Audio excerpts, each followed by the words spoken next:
started with the budget hearing, so Mr. Cook, would you like to?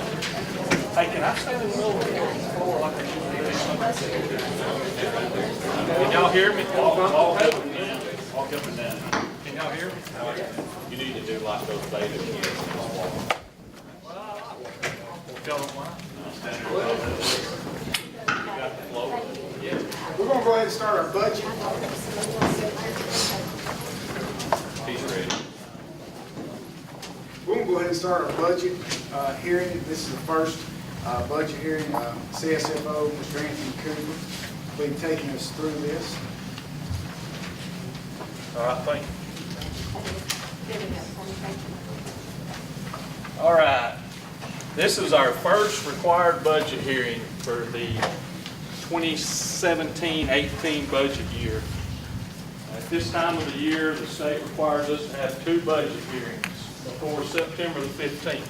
September the 15th is the state deadline for the local boards to have their school budgets approved and for them to turn into Montgomery. So I'll start out with a timeline since I'm going in that direction. Today's August the 17th. I have till September the 15th to have the budget complete. So that just kind of gives you an idea of where we're at. I say that to say this, is the budget is not totally completed yet. Now, the budget's made up, and if you've heard this before, I apologize, but a lot of things don't change from year to year, so a lot of this, you probably heard 70% of it's the same as last year. But the budget's made up of 3 main categories: state, federal, and local revenue. Now, tonight, I'm going to touch on, and we'll try to go over the handout, the state part. Because the state foundation program is stuff that we do know, and we do have budget. Now, just a quick overview of how we approach a budget. You start out with your state foundation program. The state foundation program money is based on your ADM, average daily membership. Pretty much your enrollment. Not your attendance, but your actually membership of your school. 20 days after Labor Day is the set date. That's when the state calls and gives the official count of every school in the state of Alabama's ADM. Now, that's not, a lot of people get confused, that's not the membership as of that day, that's the average of the 20 days prior to that, up to that day. But as of that day, that's the drop dead day. Now, I'd say 90% of our state funds and all of the foundation program is based on that ADM figures. You get your teacher units, your teacher supply money, any other kind of instructional support from that data. Now, if everybody will look at the handout, I'll kind of go through it. I'll go through the first part quicker because this is really not financial stuff. First page or two is kind of a correspondence of why we have these budget hearings. Obviously, the front page, it says to communicate with the public and for the public to solicit input or ask any questions or have concerns.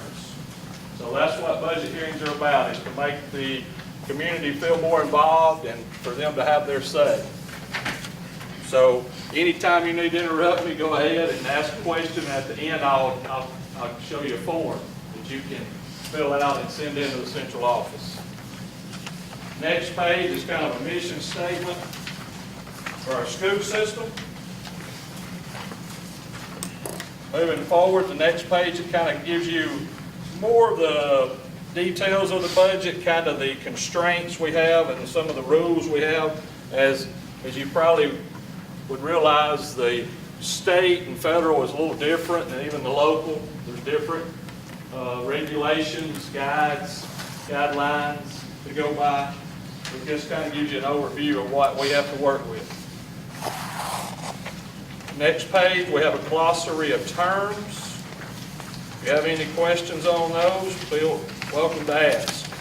I'm going to move on because I'm going to get to the very next page, the grid. It shows you a lot of the important financial figures. If you look at the top black horizontal line, it says you'll see DeKalb County, it'll say FY 2018. Right under that, you'll see our system ADM. That is our ADM for the school system. It is 8,821. Everybody will follow that. Now, there's also an FY 2017 out to the right column and then a change column if you want to see how the school system's done from one year to the next. But right under the ADM, you'll also start to see units. And you'll see it divided out: teachers, principals, counselors, and so on. Under that, you'll see the minimum requirement of how much the salaries, the fringe benefits are, the classroom instructional support. That's categories you'll probably hear a lot of teachers talk about. They talk about student material money, library enhancement money, technology money. Each unit gets so much dollars per unit, and it changes, or it can change from year to year. Textbooks is in there. I skipped one of the most important things. I wanted to go back to it. You'll see right above classroom instructional support, other current expense. That's what we call OCE a lot. At the state level, to help besides the direct expenditures they're trying to help you with for the instructional supplies and teacher units is other current expense. We use other current expense mostly to help pay for support salaries as custodians, school secretaries, school aides, and so on. Some utilities. The good news there is the legislators gave us more per unit, as you'll go across there, this coming year than last year, an increase of $300,000 in all. If you're following along, you'll see it says $300,306. That's good. Since we had the recession in 08, 09, with taking inflation into account, we are close to being where we used to be, I think. It's a little personal opinion, but I feel like we're still not there yet overall as good a funding as we even had in 09. That's where we peaked at. But we're getting there. We're getting closer. And from what I saw with the Education Trust Fund net receipts just the other day, this year is going along real good. I think we're like 3.53%. So we're looking for good things, hopefully with the economy. Obviously, if y'all watch stock market and stuff like that, that directly affects us too. I know every state is up and down on their own, but it does affect us. It does affect, it trickles all the way down to our household, our local education. Does anybody have any questions so far? There is a few other state funds on this list. If you keep going down the FY18 column, you'll start to see school nurse program, technology coordinator, a lot of your transportation numbers, and so forth. Now, these are allocations that are set. We've had these numbers for about a month and a half. So this is stuff we budget. So what we do based on how good or bad the state budget is, we take what we can and we budget. This money has to be zeroed out. It has to be spent. There's no carryover to it. So after we have that, and that's kind of where we're at now, then we get our base. Then we look at federal, and after we go through all the red tape and all the guidelines with our federal programs monies, and a lot of those we won't know for another month the exact amount. Then we incorporate that and weave it into our state budget, and that leaves us what we got locally. Locally is ad valorem taxes, sales taxes, gasoline taxes, those type of things. I said ad valorem, but y'all probably know that's made up of motor vehicle and property taxes. Whatever's left over expenditure-wise, then we start to use the local revenue up. Now, local is what, when you look at a school system to see if they're in good financial position or bad, local's the area that you carry over that you want to have a balance in. If y'all ever heard the state has a requirement to have 1 month's operating balance, that's what they're talking about locally. If it takes $1 million to $5 million to operate your school system, they want you to have a minimum of that in your local fund balance. Right now, I feel like after this year, ours will be right at 5.2 million. So our next budget hearing, I'll try to have more concrete figures.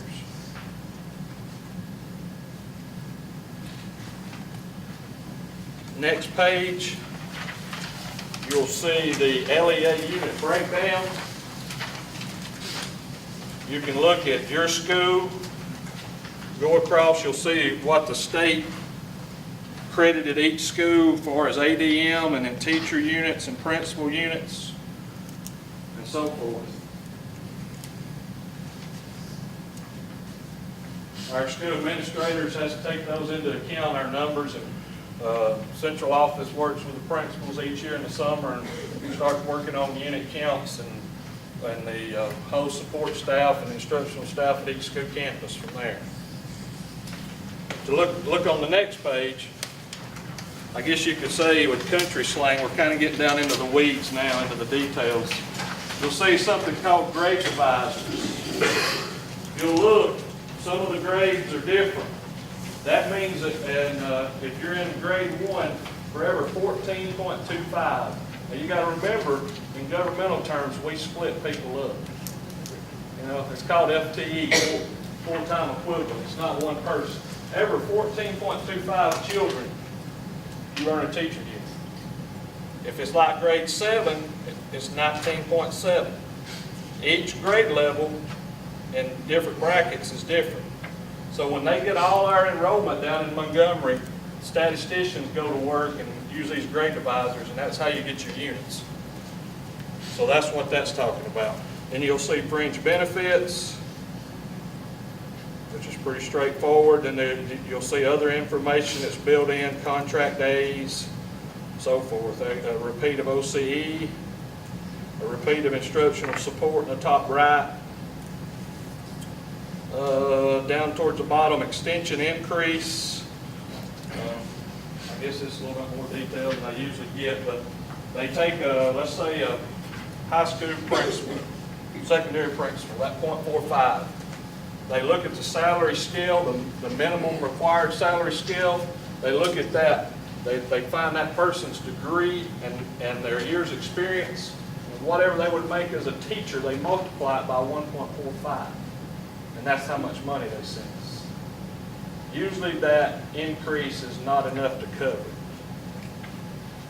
it. Is that understandable? So the difference in the teacher pay and the unit pay, that's just something uniform because there's so many employees out there. That's something that the statisticians came up with to try to fund us as best as possible.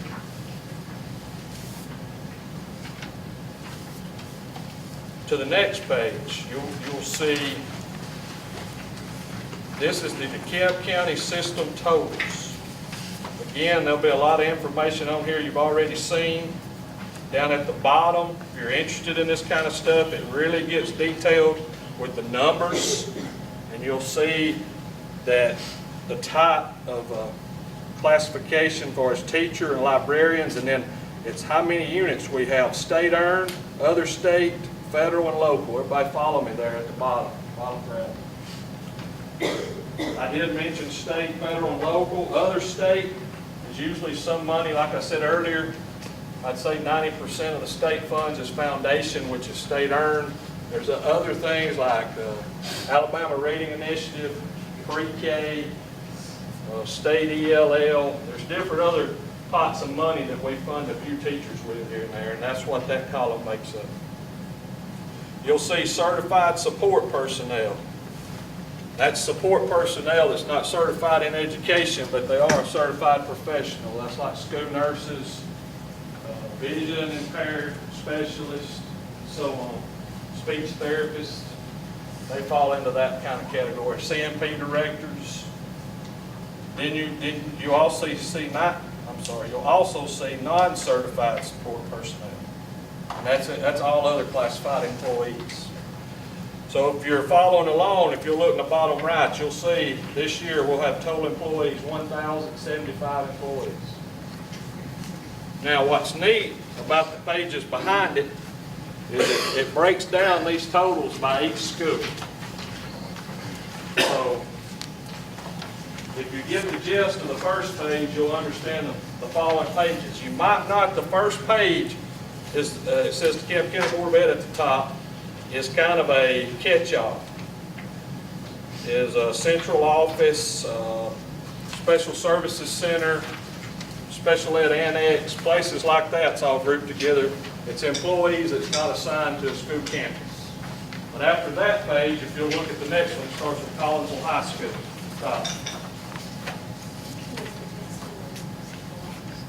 Yes, ma'am.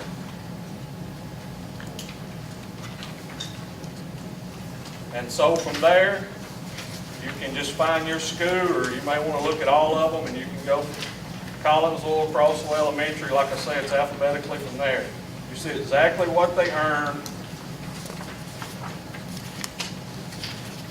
and exactly how many units they have.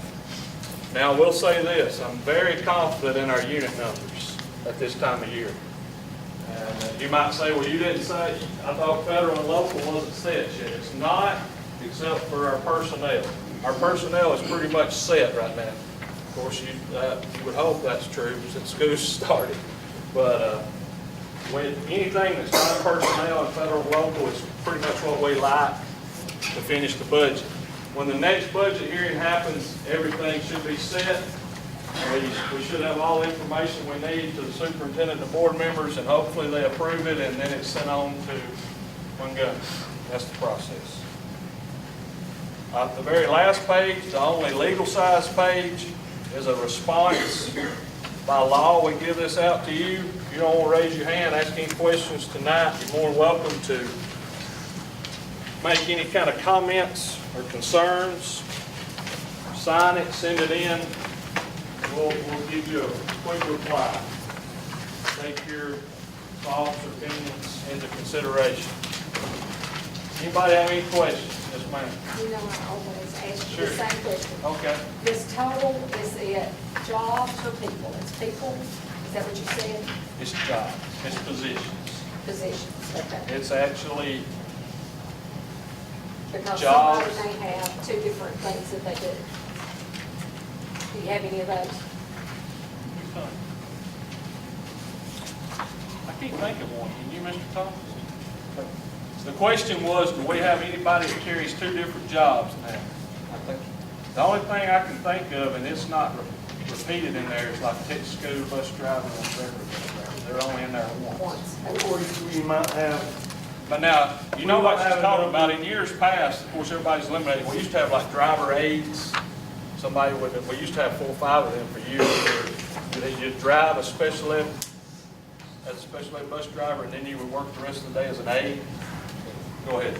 I was going to say, where you might have something that is similar to what she was talking about. If I were looking at 2 separate schools and they shared an itinerant person, you're going to have a fraction of their unit at one school and a fraction of their unit at another.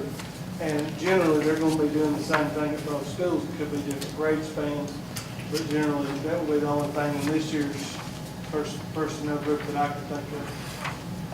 Thank you. Does that answer your question? It does. And like he said, we have cost centers that share counselors, for instance. You'll see them, there'll be 0.5 at school A, and the other 0.5 will be at school B. We have a counselor that is also a halftime counselor and a halftime math teacher at Riverhama. And there may be some other situations similar to that, But you said jobs or people. One reason I say jobs too is like tonight, I think it may be, but like there's a transfer that's been made and that position they left hasn't been filled yet. That position's still listed. Okay. Thank you. Does board members have any questions at this time?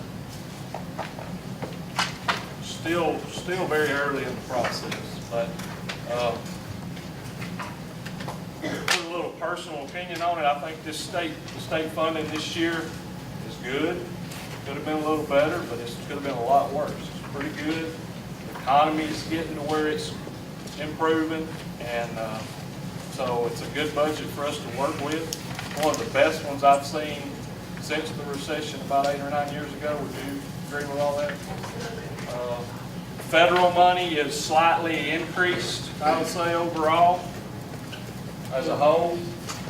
Our local money is holding steady. That's pretty much the way I see it. I have seen an upturn in sales tax maybe in the last 6 months, so if the economy keeps going, hopefully we'll see more money in sales tax on the local level.